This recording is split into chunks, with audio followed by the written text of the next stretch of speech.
হাসছো কেন চিনি দিদি? চিনি দিদি হাসিস না, হাসিস না। এক কাজে দু কাজ হয়েছে, চিনি দিদিকে বকছে, ও শুয়ে পড়েছে। আবার শোয়ার স্টাইলটা একবার দেখো।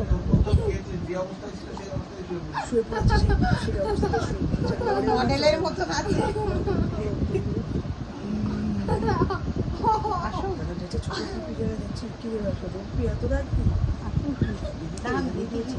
আবার শুরু করেছি। আরে ওর মাথা ঠুকে থাকে দেখো। আমি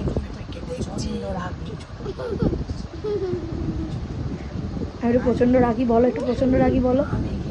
প্রচন্ড রাগি।